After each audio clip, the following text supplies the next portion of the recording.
The birth order influence on a person's personality. Introduction. There are multiple beliefs regarding the contributors to character development. The order in which children are born is among the uncontrollable variables speculated to have profound influences on personality.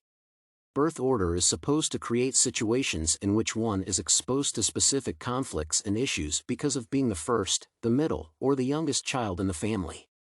Nevertheless, because of the crisis peculiar to research reproducibility, the possible influence of self-deception bias, and parental differences, it is reasonable to think that birth order does not influence personality.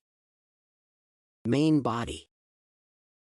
Birth order cannot predict personality traits because parental perspectives on task distribution between children greatly vary between families. In her blog post, Whitbourne highlights that factual and psychological birth order might differ due to multiple reasons, including one family member's disease, family size, and other circumstances affecting relationships between siblings.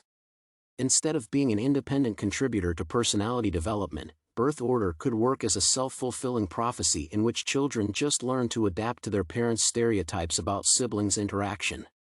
Families are not identical in terms of supporting stereotypical views of older children as leaders and teachers and their younger siblings as those who should be free from strict rules and limitations.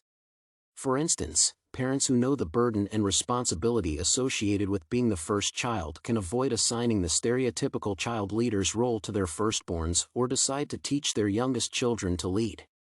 This variety of perspectives makes birth order's independent influence on behaviors and personality traits a questionable idea.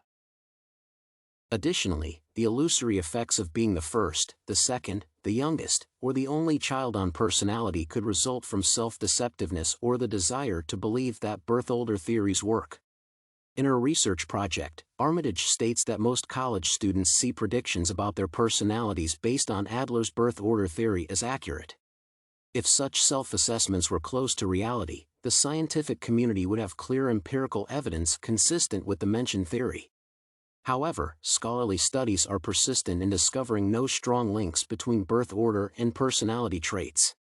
In their study of Big Five traits in birth order published in 2015, Damien and Roberts report that the difference between people's Big Five test scores depending on birth order is negligibly small. The tendency to interpret information in a way to supports one's initial viewpoint can explain the difference between correlational studies and the students' evaluations of the theory.